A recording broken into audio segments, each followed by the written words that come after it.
you are supposed to be doing something that you're meant to do and not that you're supposed to do. Doing things that you're supposed to do can really suppress people. And I think that's why a lot of people are upset and sad in life. When I was racing swimming, when I won, I was like, I'm untouchable. Yep. When I lost, there was a second or third. Oh shit, like watch me. And I never knew how sports took me to the business, the resilience, how much it builds. I never forget, I went to bed one night, I was at my house, my parents' house, and I wake up and I see this figure, like a shape of a woman. It was all black, so like people say sleep paralysis. I rolled, I could move. I could move everything, like I was fully awake. I almost like sat up, still seeing this figure. There's no light in my room, no shadow. She slowly vanishes, and I was like, holy shit. I can't speak for anyone who doesn't have that voice. So like, I'm not gonna say like, oh, you need to do this. Because I'm not in that, I've never been in that Because this is position. exactly when somebody, because we cannot have everybody drink the Kool-Aid. Yeah, drink Jesse or Jarek Kool-Aid. And it's like, no, you have your own. Yeah. Welcome to the Inner World and Outer World podcast. Today I have a fitness guru. There you go. Let's go. Jesse James West.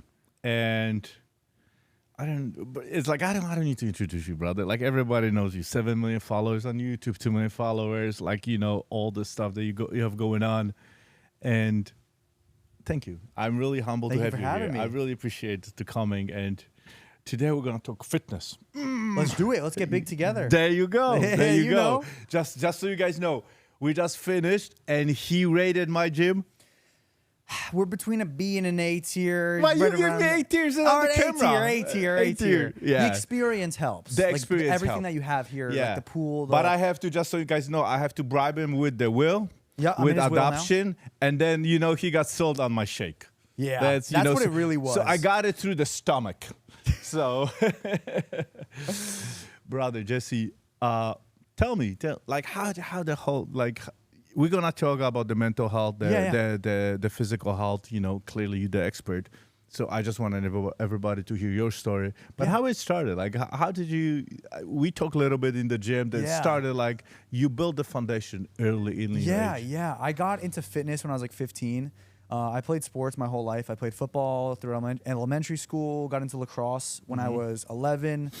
Fell in love with lacrosse. To like an extreme level, playing every day. So I was always really fit, especially like in the cardio. Like I could run for days when I was young. I was a thinner kid, very skinny, just that quick guy on the field. And then by the age of 15, when I got to high school, I was trying out for the varsity team, which is like the A team essentially. And my coach was like, Jess, you're doing great. Your skill level's there. Your you know, sports intelligence for lacrosse is all there, but you're getting thrown around. You're getting pushed over. You know, you got to do something. You got to either play a little different because you're a little smaller than the seniors while I'm a freshman, or, you know, you're going to have to just, you know, sit on the bench for 1 year until you get a little bigger and stronger. I took that to heart, and I'm honestly really glad he said that because it was true. I was getting pushed around, but so what I decided to do was I was like, okay, I'm gonna be the quicker guy this year, but I'm gonna start getting into the gym immediately. That same day that my coach told me that I was getting pushed around, I went to the gym that day, hit legs. Kind of. Most people probably go there and like hit chest. Yeah. I don't know why. I guess because the whole logic was like because I need of the to be running strong. lacrosse. Yeah. Yeah, and I need to be able to push off people. Yeah. So I was like, I'm gonna go. I went home. I think I squatted like 185 or no 155. I was working around that weight, and I remember being like, I'm going to gain muscle, I'm going to eat more, and I'm going to do the very best I can this season. Luckily, I still played varsity, was a starting player. I had a great season, and I just decided to be quicker this year than the next. But each year from there on, from 15 all the way till I'd say 18, I gained about like 10 pounds every year. So that was all being done while playing lacrosse, so I kind of did both. I was an athlete, and I was trying to bodybuild because that's kind of just how I knew how to get bigger. What do? You look up Arnold Schwarzenegger, you look up mass gaining shakes, and from that point on, I was just lifting almost every day, probably 6 days a week. Got a normal Arnold Schwarzenegger workout program. How long have you been lifting? Like a day? I would say just an hour. An hour, maybe an hour and a half. It got up to at its peak because I was doing a lot of heavy lifting, like the bench press, squats, and deadlifts. And when you deadlift, you need like 5 minutes to the next set. But But yeah, I started gaining a lot of muscle, getting a lot stronger. It was helping me in the sport of lacrosse like an immense amount. So everyone was saying, "You're doing great, keep going." And over time, I fell more in love with fitness and bodybuilding specifically than I did with lacrosse. So it kind of became this realm of, I want to put enough effort into lacrosse, but I also want to be bodybuilding, and that's really where my passion and heart was. So it kind of became this like angel and devil on my shoulder for a while, all throughout high school and playing sports. So at that point, you know, I was looking into going to college and the pressures of playing lacrosse in college and kind of just growing up in that era of be the best athlete, be the best student, be the best bodybuilder. And it was really tough growing up, like trying to balance it all. But luckily, it did teach me a lot. You know, I can handle a lot of like workload now. But yeah, that's how I got into fitness, all sports really, and then just fell in love with bodybuilding completely. Yeah. And then, so after that, it was the bodybuilding. And when is like, it's like, shit, I'm going to get on camera. On camera, I yes. mean, dude, okay. like, look, I mean, no, you're right. You celebrity, brother. I mean, come on. It's I'm known. No, you're very well known, and we're gonna talk about it because I want to talk about the attention that I told you like about that. But like, how did that started? I mean, yeah. So when I was 12, and please don't be humble. Okay, that's gonna be tough. Okay, don't be humble. Seriously. So when I was 12 years old, playing lacrosse, I was only playing lacrosse. I wasn't bodybuilding yet. I had a lacrosse channel called Spartan Strings. It was like so you started early. It started really young. Thankfully, I got into fitness young and I got into YouTube young. So like my foundation, like we've been talking about, was just I was just used to like doing social media and used to being an athlete. And I was making videos all about lacrosse. I was making reviews. Like companies would send me and my friend. He still was my best friend, Stelios. We had the channel together, and they'd send us their products, and we'd review them. So like if you sent me your book, I'd read your book and review it. But it would be lacrosse products, so like the stick, the balls, the gear, all that stuff. And we'd make reviews. We'd make like montages of us playing in the backyard, and that's where I learned like how to edit, how to talk to a camera. How to deal with hate from a very young age. Like if someone has commented something negative, you know, I'm 13 and someone might, no matter who you are, you'll always have one hater at least. You know, there's always going to be there. But I learned from a young age, like I was like, all right, I want to do this, so I'm just going to ignore this dude. If you don't have a hater, you do something wrong. Exactly. Seriously. I think they are the best of the best indicator that you're doing something right. Yeah, and from a young age, like, I mean, I was the only. It was me and my buddy Stelios. We were probably the only people in our town and that age that were making social media. Like no one was doing this, so it was also kind of unique. You know, the experience of like in real life feedback, because you know you're in high school, you're in middle school, so people, you know, they might judge you and stuff like that. But so we kind of like really learned how to deal with that. And then I got into... How do you deal with that, with all that? Come on. From a young age, like, I really didn't see it in the beginning. Like, I feel like I wasn't even looking for it. I was just posting with nothing to lose. Like, who cares? If it gets views, it doesn't get views. Like, I'm just making videos because I enjoy making them. I wasn't really, like, trying to be famous. I was like, I'm just posting because I like it. It's fun making videos and being creative. And then by the time I was 15, when I got into bodybuilding, I put on muscle really quick. So like the summer after freshman year, I was just lifting every day, inspired by a ton of people online. So I was like, I'm gonna make a fitness account on Instagram, and my goal is to teach people what I wish I knew. And of course, I was still learning. But I did the amount of research I did from the age of 15. Like the second I found out about lifting, I watched every YouTube video, read every article you possibly could. Like I knew I could tell you what each scientific name of each muscle was by the age of 15. Like biology was like my thing in high school. The class was easy because of bodybuilding. And all I did was just study it.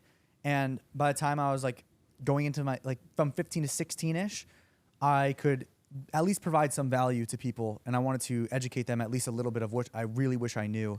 So I was posting fitness stuff, and that definitely got the town talking. You know, like the high schoolers, the upperclassmen, they're like, what is this guy doing? Like, why are you posting yourself bench pressing? What are you trying to do? Like, are you a poser or what are you? And I'm like, dude, I'm just trying to like, I do what people that inspire me do. I'm trying to make content for people to learn from, to entertain them.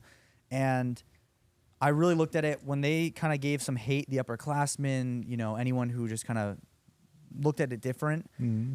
It just fueled me more. It really, I'm so thankful that my brain decided to take it that way, and like my parents raised me to take that criticism. But I gotta tell you that's also a gift, and that's what I was gonna ask you, how your programming and how where you got your like the role model.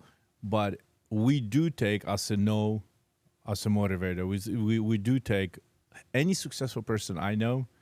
It's like shit, you know, the no-sayers, the haters. It's like, okay, I'm gonna show you, and it's something's in our brain. It switches, and it will work even harder. Yeah. You know, when I was racing swimming, when I won, I was like, shit, I'm untouchable. Yep. When I lost, there was a second or third. Oh shit, like watch me. And I never knew how sports took me to the business, how the resilience, how much it builds. I think I can accredit a lot of my resilience, dedication, ability to stay motivated, or even push when I'm not, like I'm just disciplined, because of the sports of growing up and how serious I was with lacrosse. When I was 15, I was already talking to college coaches about and negotiating scholarships. Like I'm 15 years old. How old are your son? 14. You have multiple sons? Yeah. 14. No, I have 4 daughters and 1 son. Okay. So imagine your son in 1 year is negotiating to college coaches, trying to get scholarships. Like, you know, this university is giving me a full ride. How close can you get? This university is giving me half off, but they're giving me financial aid. What can you do? It's like, but where did it get from? What do you think? Where did it come from? I mean, you were 14, 15, so it's like your parents, your role model, your dad. 100% my dad. My dad, my saying is to stay relentless. And I have a tattoo. It like says relentless right here. And at the end of every video, I always say, I'll see you in the next one. Don't forget to stay relentless. Like to leave that message with people. It's what I live by. It defines me. And my dad is definition relentless. And you know what I use? Relentless mind, relentless body. Really? Seriously. That's why you're my second dad now. Let's go. And that's what happens in business. You gotta be bold. You gotta be relentless. You have to, because it's like people's gonna put you back, like, you know what I mean? And then you gotta go through the walls like nobody ever, you know, when you get there. And you cannot stop. It's like 100 people, whoever's listening, 100 people is gonna tell you no, and you gotta say yes. Yeah. You know, when I got in real estate, who are you? Immigrant, like you don't speak even English, you speak with accent, like you cannot buy 20, 40 units. Like, Jesus, like go back, like, you know. I mean, it wasn't that bad, like go back to your country, but it's like this is for the big people, for the big fish. I'm like, and I'm the little fish. I'm like, just wait. Like, I will be a big fish. And that's So my dad, he's a blue collar guy. Like he's a manager and electrician at a specific place. I don't know if I can name it, but he does like he does very well with himself doing managing like a bunch of electricians at this big building in place, but also he's an entrepreneur, which I didn't even like realize he was an entrepreneur. I just thought, oh, that's just my dad. He just does a lot. Like I didn't know what entrepreneur meant for a long time, but growing up, I witnessed him do. He had rental properties. He had they end up getting up to like 5 houses, like dual houses. So there's 2 families. Duplexes. And so him and my mom, they would buy the house, a cheaper kind of, you know, beat up home. He would literally renovate the whole thing himself. Maybe hire a few contractors here and there, but he's a plumber, he's an electrician, he's in everything. That's my dad, John West. And I'd be there cutting the grass with him, like as a kid. And I'm just like, these are my chores. This is what my dad does, whatever. And from that, seeing him work a full job and then also do these rental houses, and I could see my dad was stressed a lot of the time and like dealing with problems. I mean, you know how real estate and having like being a landlord is, it's from my dad's experience, it's brutal. But my family needed to do this to put my sister through college, to fund my college experience eventually, and overall just help our family. So seeing him do that and like juggle all of this and like do everything he did, definitely just sort of, I mean, I've heard how they always say, like, to parents, like, show your kids, you know, don't just tell them to show them. I'm not a dad, so I'm not going to say I know that, but, like, I'm sure you could somewhat agree. Well, we know somebody was late today because, was feeding his daughter. So, and he knows, like, yeah. And, it's like, it's funny, but it's like, I have 5 kids. I do understand it now. But before, when you're growing up, you don't even realize, like, what you're seeing your parents do is really impacting you. So seeing my dad be so busy and so resilient to things and relentless, like my mom would always say, your dad is the most relentless man I've ever met. And that wasn't even my saying yet. That was when I was very young. So I saw that, and then it definitely just correlated to the way my brain worked, like the way I'm wired from watching him do it and being, mowing the lawn with him or chopping the wood at the house. I really learned just true grit and resilience and to be relentless. And it applied in sports. So, like, if I had a bad game or if, I dropped the ball once or something just not ideal happens, I wasn't someone that ever really crumbled. It would take a lot to make me like, oh, I give up. Like, I honestly don't think I've ever had that. It almost, any mistake or anything I need to learn from became a really big driver for me. And I was like, I'm scoring 5 goals now. Like, in the sport of lacrosse. If I drop the ball, I just want to point out, pissed. guys. Sorry, Yeah. He just give you like the blueprint, because that's what happened is you plant the seed. Everything you do right now, it's funny. I did the reel today on the ocean. All your thoughts, everything you put in every single day, it's gonna show up 5 years from now. So what happened? You build it like you didn't even know, but like relentless, like you didn't even know boldness, like all this stuff. You didn't even, when you were doing it, you have no awareness. No. Now, when you look back, it's like, holy shit, that's what it meant. Yep. So and it's like never too late for that, Jesse. Yeah. Come on, it's never too late. You can, if you were lucky enough, you have a parents to give it to you. I'm very lucky with that. But you also you can be 20, 30, or 40, or 50 right now. Mm-hmm. There's still a time. Yeah. It's a time, and nothing's gonna happen. Like I love it how you're saying it. It took a time. You were not aware of it, but you were doing the work. Yeah. Because 100%. because we are born with everything, and then it's like people take away from us, or people build us in. Mm-hmm.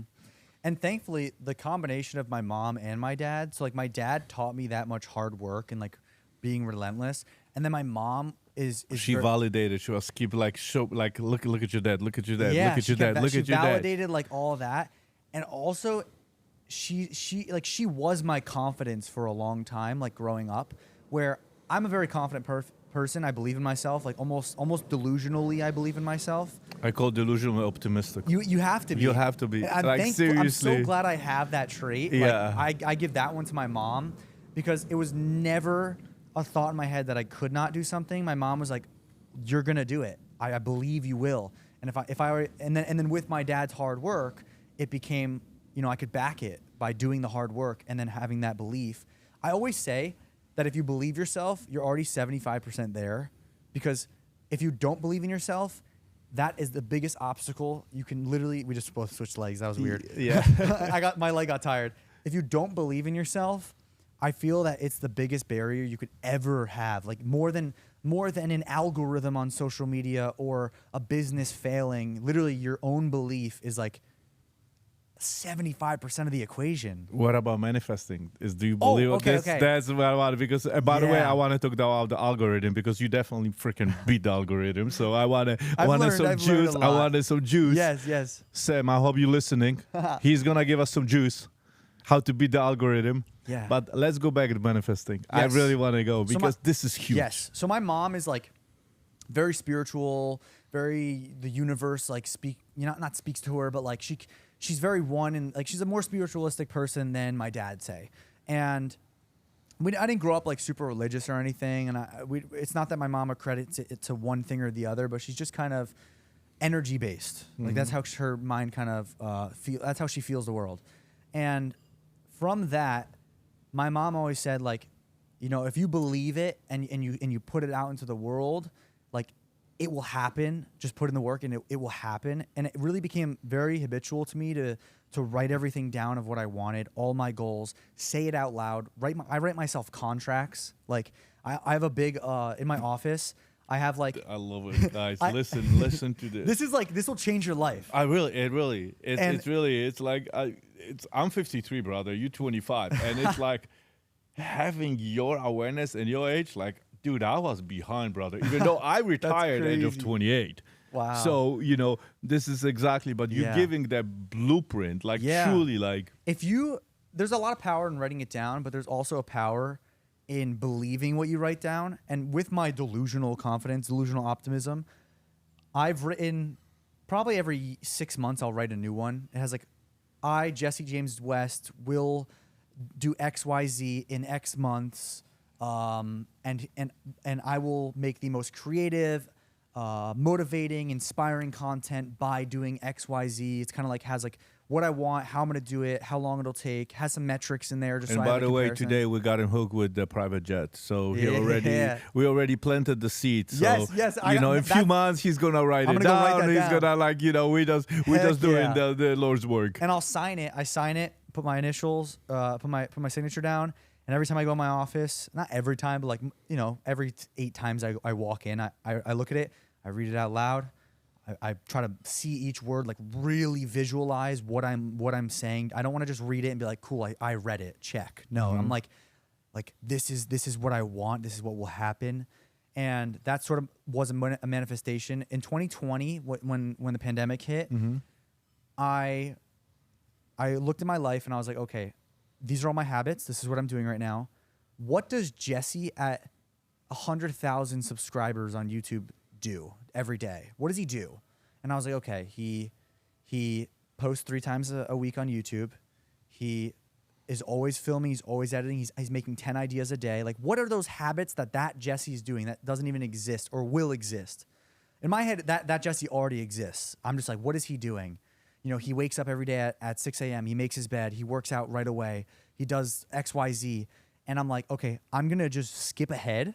And that's my new daily routine. And I lived like that. And I basically turned myself into future Jesse. And I lived that way. And it took I literally me 30 years to build this shit. And it's like you speaking to my soul, brother. Yeah. Like it's like my story. I love telling this too, because in the beginning, when like you could feel so lost or I don't know what I'm doing, I don't know anything. It's like, just simplify it and ask yourself the question, the version of myself that is doing my dream, what does their life look like? What does their systems look like? And just action on that and skip the rest. May I ask you a question? Yes. Because you're 25, right? Yeah. I mean, with me, you can share it. Now you share it on social media, right? But when you like this, you have this conversation with somebody who's your age and 23, they think like, what the fuck is wrong with you, dude? Like, we're going party. Like, what are you doing? Like, there are chicks to screw. It's like, what are you talking about? Like, there's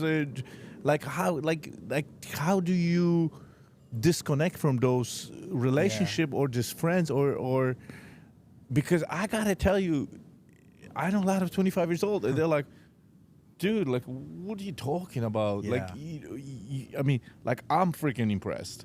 I appreciate it. Like, I'm getting this is like, oh my God. Like, this is like, this is a hype. blueprint. Like, I'm getting hype. But how you like talk to your friends? It's like. Yeah, I could take you through that. So that's a really good point because, so all through high school, from when I was 15, I started making Instagram content and whatever my endeavors were on social media then. There was always like these like popular kids, and I was a popular kid. Like, I would definitely say everyone in the high school knew who I was, probably because I was good at lacrosse. But now not everybody in high school know. Like, this is like people know who you are. Like, I told them that you're coming. Everybody like, oh my God, you see like my grandson is like my grandson is like so much. Like it's crazy. It's so wild to think like that. And like when I meet people in public, I'm like, this is so crazy. Like, this is everything I ever dreamed and there of. is a 20-year-old kid, like my godson, or even my son that is eating right there. It's like he's 14 here. My godson is in Jacksonville, and it's like, and it's like, dude, Uncle, like, yeah, I get it. I get it. I appreciate that. So now so you're much. popular. Yeah. So Beyond the guy. now I'm popular. Back then, I was known by everybody. My friends were, I didn't have very few friends, but I had very few close friends, and I always valued that. They're still my best friends. I had a few close friends, and then I had a few best friends. And my best friends from high school, I'm still boys with. I'll do anything for them. They'll do anything for me. Do they evolve the way you do? I would definitely say or you the their leader? Mindset is really similar to mine. So my best friends growing up, let's say I had like 5-ish friends. 2 of them are like my best friends right now still. And one does like social media for another company and himself, and he's working on his own brand. And the other one's like a super aspiring musician, works his ass off in TV and network. Like we all kind of do social media, like or media of some sort. So we all kind of had that mindset of like, we were almost a little ahead of our time at our age, like wanting to do media, wanting to do music, wanting to do photography, videography, editing, all that stuff. But you know, you're ahead of your time with your consciousness level. You do know that, right? Because my mom has said that. Like she's like, and I love what you said to my mom. It's because, like you said, spirituality. It's not religion. It's like, you know, it's a truly like believe in the universe. Yeah, That's it's that I don't know what it is. There's just like a feel. It's like a connection to the because the we whole are universe. energy. Yeah, because like we are energy. And with my friends, they always believed in me just as much as I did. They never got jealous when I had any successes, and still to this day, I've never seen an ounce of jealousies, which is why they're still my best friends. And I wouldn't expect them to, but they don't ask for things. Like they're amazing human beings that support me fully. And the reason that they were so close to me in high school and still now is because they were not like the rest of who I grew up around, where everyone else, that's where I'm going. They would kind of be like, what you're doing is, you know, you're a poser, or, you know, like, dude, delete your social media. Like you're acting like a loser. Like, what are you doing, bro? Like so many people would like say those little things in the hallway or at lacrosse. I'd get ripped on the field from other teams too. And it was my friends and family and myself and like anyone who was like, I chose that to be that close, were the ones that were like, dude, don't listen to them. Fuck them. Like my best friend Mason would always be like, bro, like whenever I was down, he'd be like, bro, you're Jesse James West. And this is before I was anybody. Like, I mean, we're always someone, but it was before I was popular on the internet. He'd be like, he'd elbow me and be like, you're Jesse James West, bro. Like, cut the shit. Like, you're fine. Don't worry about them. Fuck them. And I'm like, you know what? And I'd be like, you're right. You're right. You're right, yeah. And he would kind of pick me up when I'm down. And that's, I think, like, because I wasn't falling for the status quo of the high schoolers that I was around and the naysayers and what they'd say, like if I crumbled to it, I would not be in this position. I would not be here. My life would be so different. I'd be very unhappy. And so where's the decision? The decision. What do you think that like when? Mm-hmm. What do you think? I would say I have like a few vivid memories of like these high schoolers that I remember one told me at practice, and I have no hate towards them now, like no bad blood. I totally understand, like, kids grow up different ways. Their parents might have not have been as supportive as mine. You know, maybe they didn't have a father figure in a way or whatever. And I remember he comes up to me at practice and he goes, "Bro, delete your Instagram. Like, it's ridiculous what you're doing." And I remember, and I looked at him and I was like, "Just because you said that, I will never. Like, I'm actually going. Like now, I'm 100% doing it, and I'm gonna do it so big." So it became like a very like, I'm gonna prove it to everybody. That was like my beginning of the motivation of like, you know what, screw you. It was a little bit of like anger. Now I think I'm like fully self-sufficient on that motivation. It like spun. I was gonna ask you, like, when did it become the outside validation less important than the inside validation? I would say, I feel like once I got to college, my second school I went to one, went through a very hard time, which we'll touch on with the mental health stuff. Transferred at that second college. I was back in school. I was with my best friend Mason. Like he went to the same school, and that school is very artistic, theatrical. Like it's like an art school that just had a good lacrosse program. And it was at that point when I was like, none of that matters. Like all that matters is like that I'm gonna keep pursuing. I'm gonna do it, and that I believe in myself. And at that point I've heard everything. I've heard every comment. I've heard every response. Every hatred thing. Like. Nothing was new anymore. Saying like, "Oh, Jesse James." Nothing. I was like, did not hear anything yet. I was like, "There's more coming, brother. There's more coming." Just so you know, it does. They build your resilience, and then it's next level. I still will see stuff. I'm a human. I will, and it'll get me down. But there's so much resilience built from like the high school era that once I got to college, I was like, "Fuck this." I knew that if I worried and let it tear me down and affect what I was doing or affect my decisions, it only hurts me. It does not affect anybody else. Nope. If someone says you're a loser and I take it to heart and now I don't make a video, nothing changed in that person's life, whether I make it or not. But the only thing that happens is it affects me. So I was like, I became very aware of that, and I was like, I'm just gonna give it my all, and that's what I'm going for. And I feel like that was kind of the pivoting point of. What was your first break? What was the first video that first you video viral? was like, I just want to know about that. So COVID hit. I was at home, my parents' house, and I was making a lot of videos, trying to do fitness, and I posted a full day of eating as a college athlete in COVID. And it got like 30K views. And I was like, okay, what the heck is going on? I normally get like 5. And then I posted, this is the next one, is one that hit. I think it was either The Rock's cheat day or Mark Wahlberg's daily routine at 2 a.m. when he had that crazy routine. Yeah. So I did that routine in a video. Let's just say one of those videos. They were probably a week apart in posting. Yeah. And it hit. And I was like, holy shit. And I was with my mom. Like my mom would help me film, literally. Because I didn't have a cameraman. I didn't have the money to hire somebody. Mm-hmm. And I'm like, it's happening. Like, I'm still taking college classes online and stuff. I'm supposed to go back next semester and play lacrosse. And I was like, oh my gosh. And I told myself, I said, if I get to 50K on YouTube, I'm dropping out. Like, I didn't tell anybody that, but that was like my own thought. I was like, 50K, I'm dropping out. 50K views or 50K subscribers? And I got to like 35 within like a month or two of COVID. And I was like, we're at 35K, like, holy shit, 15K, and I'm not going to school anymore. Like, I got to break the news to my parents still, but that was like the goal to get to. And by midsummer, I was at like 60, 70, and I was like, it's happening. Like, everything I ever worked for, from 12 years old making that lacrosse videos till this point, proving everybody wrong, so it's happening. So at that time, you were what, 20? I was 20. And it was my first like break, first like breakthrough.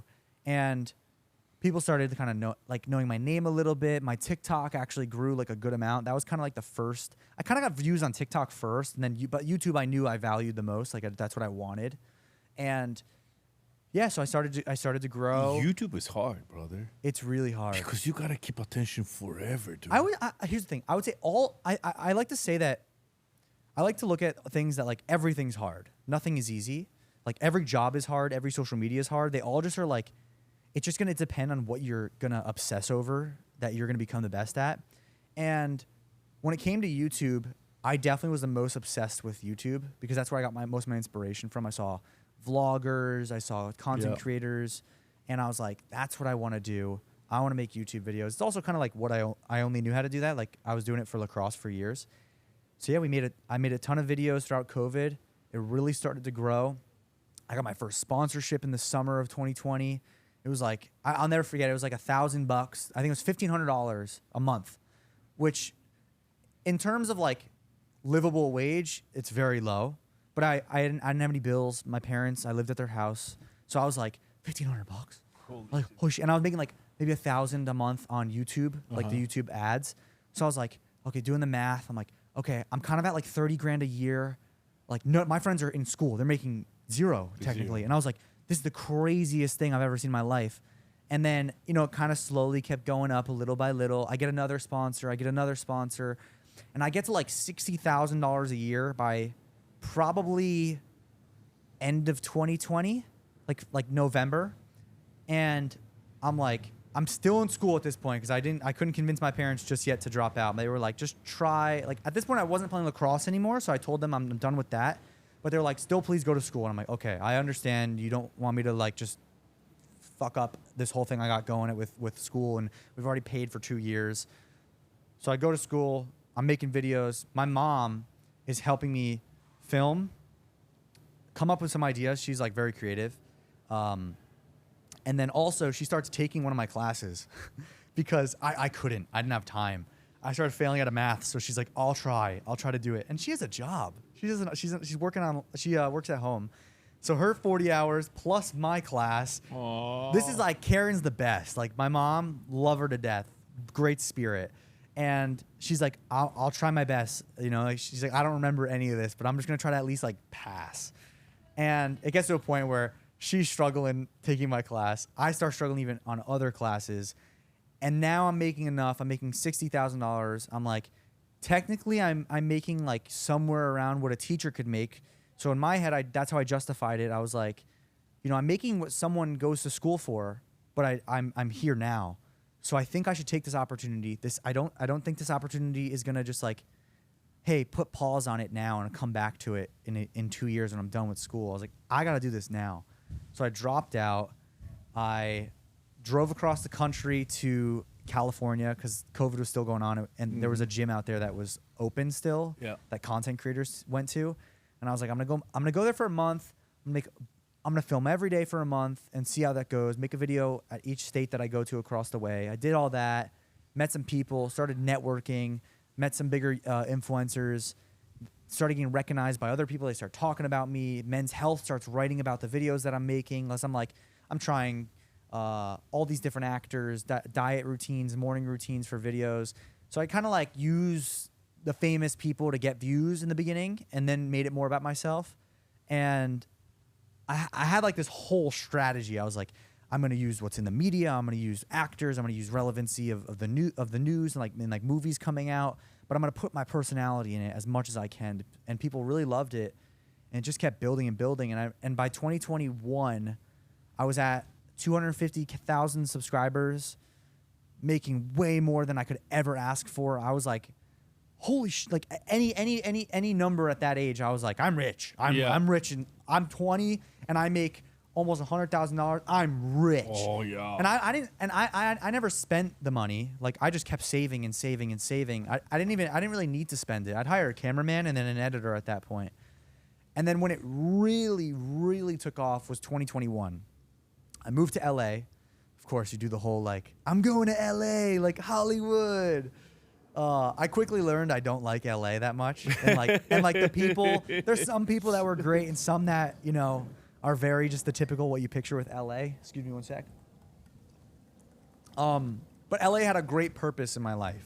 Okay. It was an era. And I kept posting. I hired an editor or two.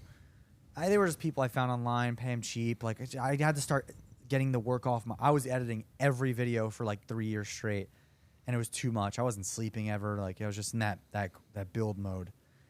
I started outsourcing a little bit. Start meeting a ton of influencers, TikTokers, making videos with TikTok girls, making videos with bodybuilders, like just doing everything I possibly could. I always promised myself, and I take pride in this. Because I said, I started social media from 12, and then 15 I started doing fitness. So from 15, I saw everybody that it was working for, and I was like, maybe I was a little envious, maybe a little jealous, not in like a negative way, but I was like, these guys, like, why is it so easy? I was just almost like I was feeling a little defeated that these guys were just. They pose, they flex in the photo, and they're just getting thousands of likes. Like I'm doing it too, and I know the voices, the ego came in. Yeah, my ego starts speaking to me, and I'm like, I'm gonna make a deal with myself. The second that it happens, whatever that outcome is, I am not gonna waste that opportunity. Like because I see people, they just flex. They don't do anything. They're not even helping people. They're not even pushing themselves. And the resilience and relentless that I've grown up in. I don't just do something. I fucking hammer that shit until it's like dead. You know what I mean? Like I beat that shit till it's done. And I was like, when I get that opportunity, I am going to sprint, like fucking go balls to the wall. And when I finally was getting opportunities, I literally disappeared from my acquaintances. My best friends, I still was very close with, the two best friends. But like anyone else, I was like, I'm not cutting you out in a negative way. Like there's no hard feeling. But I have no time. I am only doing this. And then if my friends want to be there, like support my best friends, maybe help me film or something, or they be in the video because I want them in it. But like, I'm not wasting an ounce of time. I'm not wasting an ounce of effort. Like I'm going all in. Energy. And all my energy went towards it. Exactly. And I so swear where to God, the focus goes, the energy flows. I locked in for like 6 months straight and did nothing but this. Like no girls, no distractions. Like hung out with only maybe my friends once in a while. And I remember my friends were like, yo, where are you? And I'm like, it's happening and I'm not missing this opportunity. And I used all that passion and energy to keep going and just built something crazy. And by like middle of 2020, after living in LA for 5-6 months, I go to the East Coast. I'm kind of over LA at that point. I'm like, I don't know how much longer I can do this. Like the people are tough. my mental health's going down. Like, yeah, we talk about it at the gym. And at that point, it was like, that's when I started like really kind of going through it. And I was like, damn, bro, I'm doing the best I ever have, but I'm slowly like digging myself into this kind of like darkness of, it wasn't as bad as it's ever been, but I definitely was like, I feel like I'm on that path. I know I'm smart enough to change what I'm doing right now. So I moved back to East, met my now wife, and things changed like crazy good from that point on. Happiest I've ever been. But going on to mental health, which I think would be great to discuss. I know you have a whole lot that I actually want to hear too. Yeah. In 2018, none of the dream was happening yet. So we're backtracking, 2018, and I was playing D1 lacrosse, which is like top tier college lacrosse. There's D1, 2, and 3. D1 is like a full-time job. D2 is a little less. D3 is even less. All are difficult, but D1 was like fucking nuts. And I go to a school. I have like a full ride, like an 87% scholarship. So it's like a college I would never have gotten into without lacrosse or been able to afford. Yep. My parents were like, "This is amazing. You must go." So I go, and I'm doing something that just my spirit is just. It's not for me. I'm very good at lacrosse, like statistically, but the passion to play D1, it has to be there. Passion to play college lacrosse in general, any sport. You have to be passionate to be able to really do this, or you're gonna suffer. But it's not in any sports, in anything in life. Anything in life. Relationships, businesses, physical health, mental health, emotional health, spiritual health, everything, connection, relationships, everything. The same thing. You just got married. Believe me, if you start putting the effort, you're gonna end up like this guy right here.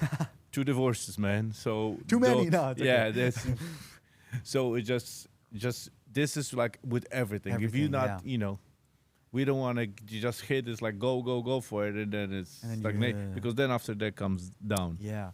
So what happened? So I start feeling like, and I'm always a very smiley person, but leading up to this, I kind of knew deep down in my heart, like from 16, 17, now 18, each year was a little more. I was like, I don't know if this is like what I'm meant to be doing. I felt this higher calling to do what I'm doing now. Not even this big. It's just gotten this big. But at least do what I'm doing. Social media, inspire people, help people, like motivate people, all that. I knew I was meant for something else. But I was so good at lacrosse that everyone was in my ear telling me like, "You're amazing. You got to keep going. You have a scholarship. You got to do this. This is the best thing for your future." And I was like, and little Jesse said no. Yeah, and Jesse inside was just like, nope. That's not true. Like you're wrong.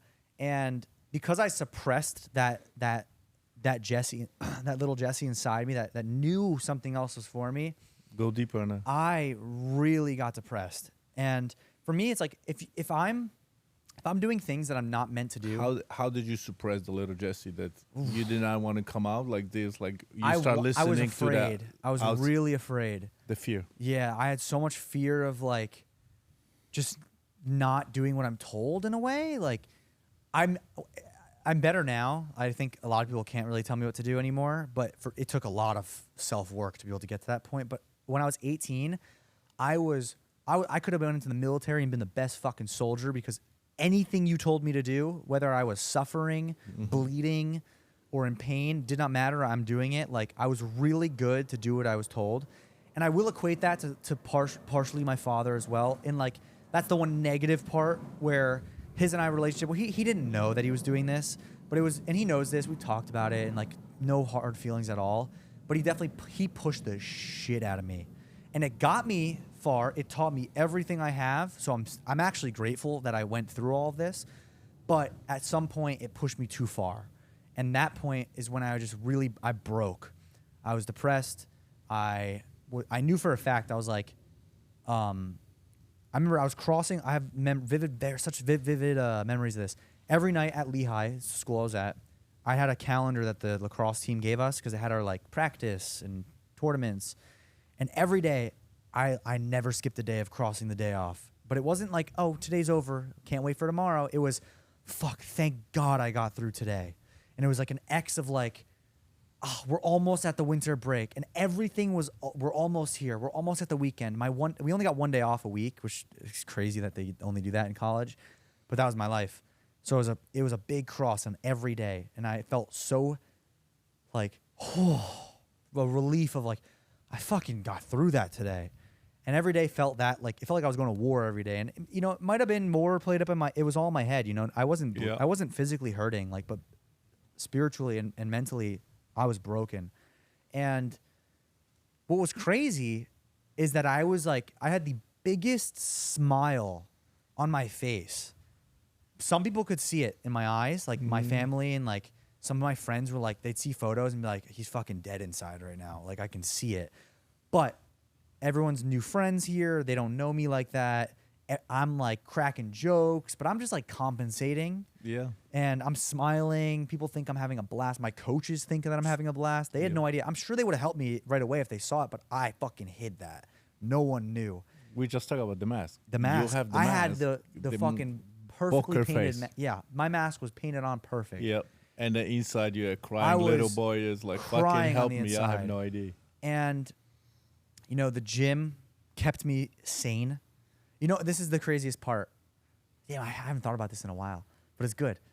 I'd go to a 2.5-hour lacrosse practice that was intense. Then I'd have an hour lift with the team. And then I'd go shower, eat, and I'd go to the gym at 10 o'clock at night. Because I was like, their workouts were very performance-based, so it wasn't what I really enjoyed. And also I was around a lot of people, so it was the mask time. It wasn't Jesse time. And I'd go to the gym 11 o'clock at night or 10 o'clock at night, knowing that damn well I'm getting up at 6 a.m. for something else in the morning. And I was like, it was almost like a meditation for me. Like it was the only moment that I had to myself. And no one's really at the gym at 10 at night. There's a few people, whatever. I'd lift. I'd put on that music. I'd listen to my Falling in Reverse music. And there was like a Falling in Reverse, Billie Eilish, and I think those were like on rotate, which is like one's like an emo rock band, the other one's like a really like kind of slow, sad music. And I would always have music on to kind of like numb myself. I feel like it kind of like distracted me from the feeling. Go to the gym, numb out for a little bit, go to bed. And every day I would do that, and I was so overtrained. But like, I remember the coaches pulled me in. Like the coach, I remember he saw me in the gym, and he's like, "What the fuck are you doing, dude? Like you're doing way too much." And I was like, it was almost like I was compensating by because you were hiding. I was hiding, yeah. I was fucking hiding so much. You were young, but older men that are listening right now, like 40, 50, what happened is we always find escape. So let's say we're good at work, we're good in businesses, that's where we go. You know, the unhealthy is the bars and the, you know, not going home, blah, blah, blah. But it's the same thing you're doing. Yeah, you want to escape, escape reality. So you do something that you're good at. Yeah. And then you give yourself validation. Well, at least I'm in the gym. At least I'm opening another business. I'm running another businesses. Or I'm buying more real estate. You know what I mean? But it's fake because it's a facade. Exactly. Yeah. And after a few months, which felt like a year, like it felt like the longest time ever. What was the wake up call? The wake up was, oh my God, it was, dude, I swear I had like the most spiritual awakening of my life. I was like seeing shit, bro. I'll explain it. And like, I might sound nuts, but like everything I say, I fully stand by. I'll never forget. I called my mom, or no, I was in a Target, and I broke down crying to my mom. I was in Target with my mom, my dad, or Dick's Sporting Goods. We had to get some lacrosse stuff. My dad stayed in the car for the next store. I went in. I couldn't hold it in anymore. I start crying. I'm like, Mom, I feel nothing. I am empty. I have no interest. Besides like the gym, but like, I have no interest. And normally I'm always like chasing girls and like trying to talk to girls. I was like, I don't care about girls right now at all. Like, whatever. It's just I don't care. I don't feel right. I'm doing terrible in school. Can't focus. I'm playing well on the field, but I don't want to be there. And I'm like, this is bad. Like I'm so fucking depressed. Like I'm sleeping more than ever on purpose to just get through the day. Like if I had a 2-hour gap between a class and practice, I didn't want to be awake. I was like, I'm gonna go to sleep so I can skip 2 hours of the day. And I was doing that every day. And she was like, and then I start crying. And I wasn't like planning on it. I couldn't hold it in. And she was like, I don't care what anyone says. You're leaving this school. Like, because she kind of knew it was like building, like, and I Yeah. talked to her a little bit, but then like she's like never seen me like this. She's like, you're done. Like, I don't care what your father says. My dad was like very like, you are staying here. You are gonna have this scholarship, get great career, do business in life. Like, this is your path. And he just didn't want me to deviate because he's kind of like he has like a fear anxiety more than I do, and he was afraid. And my mom, I kind of like, you know, like sucked it all back together, went in the car, pretended like nothing happened. And my mom was like, I'll talk to him. Like, you don't need to do it. Like, you don't have to deal with it. Get dropped off, hug them goodbye. They drove home. My mom told them on the way home, she's like, I don't care what you say. Jesse's leaving the school. He's in a very bad spot. You have no say in this. And my dad just shook his head and was like, okay. Cause like that's never happened from my mom to my dad. And so shout out Karen for, you know, being like, hell no. And he was like, okay, we'll figure it out. And then that was like a big weight off my chest that they knew. Because you took it out. I was like, and finally. Whoever is listening right now, because I always tell, like, where I'm broke down, it's please take it out. Talk to somebody, even a stranger, even a homeless person. Like for me, was a homeless person on the bench. Wow. If you take it out to the universe, look at, I'm getting goosebumps. It's something he release. So much weight, it's insane. Right. When I told my coaches I was quitting, they asked questions. Why do you feel this way? What do you feel? And I vividly remember saying this to the head coach, and no hatred to anybody. I just had to tell them. And I was like, I feel that I'm being suffocated and held down, like someone is not letting me up, and I'm like literally being drowned. And that is how I feel all day. Like someone's literally strangling me, but I can still breathe, and I'm like I can't get up. It was the weird. That's the only comparison I could say of how I felt. And he was like, you know, obviously they were like, we can get you help, all this stuff, and I was like, I can't be here. Like, I'm gonna leave. We couldn't afford the school, so once I lose the athletic scholarship, I couldn't just quit and stay. I had to quit and leave. So I tell the coaches I'm quitting. They're like, what if you do this? Take a few days off. I took the few days off. Best fucking feeling in my life. I was like, I know my answer. Like, I'm out. I officially resigned from the team. You know, some of the upperclassmen, which were really nice to me, came to like talk to me, at least just like, hey, are you okay and stuff. You know, so I appreciate that on their part. Kind of just like wrapped it all up. Only saw the guys like one more time as a group and stuff. They were a great group of guys, but I was like, I'm moving on. I gotta get away from all this. But yeah, I remember what made me like end up having to tell my mom during that Target thing was beforehand. I remember walking through the gym, and I was like, I was doing things I would never have done. So actually, this was after I quit the team.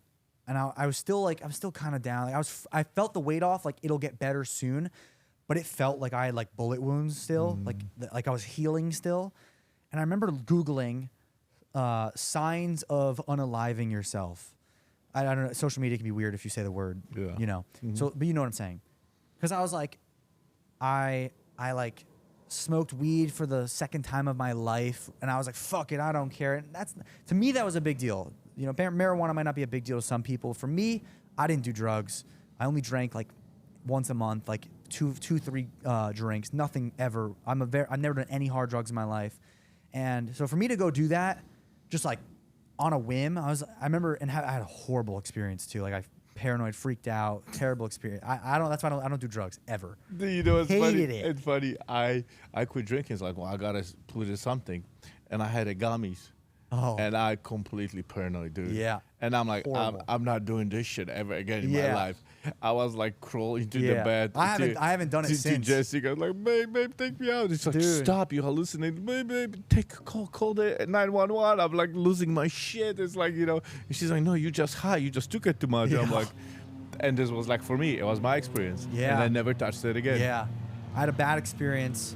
But I remember when I searched like the signs of that, one of them was like random drug use, sleeping through the day. And I checked off like 8 out of fucking 10 boxes. And I was like, holy shit, I got to work on myself. Or like, I felt that if I stayed in that situation in 6 months, I would have been at that 99% to make some really dumb decision. Hopefully I would have been smarter at that point. Thank God I'm not at that point. I wasn't at that point. But it was like my mom always told me, she always drilled it into my head about it's never that bad. And you know, everyone says that until you're in the headspace and then you think you're thinking differently. It is that bad. You know? Yeah. And I just kept telling myself, like, I was like, my mom always told me, like, when it happens, like, talk to her. If this ever happens, it's never that bad. So like, I just kept like repeating that in my head. I was like, that is I know that that's the truth. Whatever my brain is telling me is a lie. And I knew I had lies living in my head. So fast forward a few months, winter break, Lehigh is completely out of the picture. I withdrew. I'm transferring to I'm going to go play D3 lacrosse. It's like a part-time job now at Montclair State in New Jersey. And now this is where the crazy fucking experiences start happening. I completely experienced inner peace. I still felt like I had like a little bit of like PTSD from my experience. So it still felt like I was wounded and being healed, but I was like, I'm on the right path. I could feel myself getting better every week. And I'll never forget, my mom's very spiritual, like I said, in the energy and stuff. She went to multiple mediums and they all were like, she didn't even tell them about me. And they were like, your son was suffering and he's in the process of like healing. Allow him to do what he needs to do. He needs to like do what his heart tells him, which basically meant like the whole experience at Lehigh was doing what I was supposed to do, not what I was meant to do. Yep. And it was they were saying to her like he needs to be his spirit cannot be dampened and pushed down for what he wants. Like he can't handle it. And it's fucking so accurate. All this stuff they were saying was so accurate, whether you believe it or not. And I never forget, I went to bed one night, I was at my house, my parents' house, and I wake up and I see this figure, like a shape of a woman. It was like it was all black, so like people say sleep paralysis. I rolled, I could move everything. Like I was fully awake. I almost like sat up, still seeing this figure. There's no light in my room, no shadow, and she slowly vanishes. And I was like, holy shit, because I just felt very like enlightened during this. And I wake up the next day, I'm on a hike with my parents, and I'm like, yeah, Mom, I had the craziest thing happen last night. I swear to God, I saw a figure. I could move, I could speak, I spoke to it. I said, my mom always, like, because she's very spiritual, always said, like, if you ever see something, like, you just say, please leave me alone. I don't want anything to do with you. Like you say in a very nice way, and then you think of white. That's what her friend's a medium, always told me to do. So I was doing that at night, and I told her about it, and I described the look of the woman, and my mom goes, I'm describing the look, and then I look at my mom, and I was like, she looked like you, but she had short hair. Like I couldn't see this woman. I just saw a figure, but something in my brain told me like it was literally you, but short hair. And my mom was like, my mom died with like short hair, and people, and like she was the same height as me, she was the same build as me, and I was like, holy fuck. And my mom, my mom's gone to mediums her whole life, and her mom passed away when she was 23, so 20 something years ago, and she said my mom constantly visits to make sure everyone's okay. She looks over us. And my mom then went back to more mediums, and they were like, your mom is watching over your son. And she didn't bring this up to them. They were just stating this shit. Like, your mom's looking over your son. She's making sure he's okay, and he's okay. She's saying he will get okay. And it was like, I'm about to get like chills right now. It was crazy, this feeling. And like people, say this, say that, whatever it might be. I don't know. I experienced some insane stuff, and I felt super connected, like spiritually, to the world, to others. Like I felt like my empathy for people was heightened so much because of this experience. Like I didn't want anyone to suffer, like, because I suffered, and all I wanted to do was just like be there for people that suffered. Remember what I told you here? And be that outlet. That you started from the high, that you serving and you helping. Yeah. And that's what it is. And then everything else, that's what the abundance comes. Yeah. And through the healing sometimes, God. Like, just the healings, we healing, but then we go back. It's like, it's supposed to be over, and then it gets worse. It's supposed to be over, and that's the journey. Mm-hmm. So what is the advice would you give it to people that are going through some shit right now? I think it's advice that you did stay, like no one's going to come save you. I think that if you're going through a hard time, I know that if you're going through a hard time, you are one of the only people that can truly make the choice to change. And it's not always just a factor of, I want to change, I'm going to go do this. Mm-hmm. It's truly realizing that whatever situation that you are in, if you feel that you are not meant to be, if it's making you unhappy, you need to self-reflect and know that you are supposed to be doing something that you're meant to do and not that you're supposed to do. Doing things that you're supposed to do can really suppress people, and I think that's why a lot of people are upset and sad in life, because what you're meant to do are different things. May I challenge that? Yeah.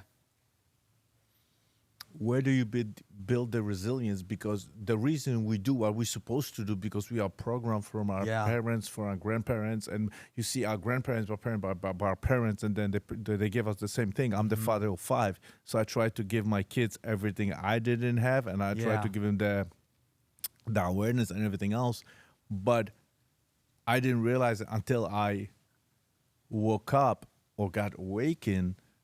What about me? What I want? You are fortunate enough to be in a young age, but it happens to me at the age of 50. And how do you hey, that's this one is of the hardest this is parts. what the whole society wants you to do. And when I'm talking to my kids right now, I say like, fuck the society. Yeah. What you want to do? What the like the little Patrick, little Emilka, little Natalka, little Kendall, little Lily. What do you want to do? Yeah. That's the hardest part. Exactly. Is because like it goes back to my mom's giving me confidence. But maybe not everybody's got the guidance that you do. So that's where I think. But now people are listening to you. But listening people to you. So how do you find the voice? I can't speak for anyone who doesn't have that voice. So like I'm not gonna say like, oh, you need to do this because I'm not in. I've never been in that because this position. is exactly when somebody, because we cannot have everybody drink the Kool-Aid. Yeah, drink Jesse or Jarek Kool-Aid. And it's like, no, you have your own. Yeah.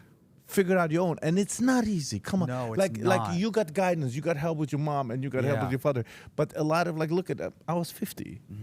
I mean, technically, it took me from 16. I knew deep down what I was feeling. Like this is not meant for me. But it took me till 19, almost 20, to make that choice of change and to stop letting other people make decisions for me. And from my experience, it had to get to that hardest point for me to actually understand, I'm not living this life. For years, I was in the same position of, my mom wasn't like, hey, you got to do this to change, or you got to do this to be different. I didn't know what to do until I hit that final fucking turning point.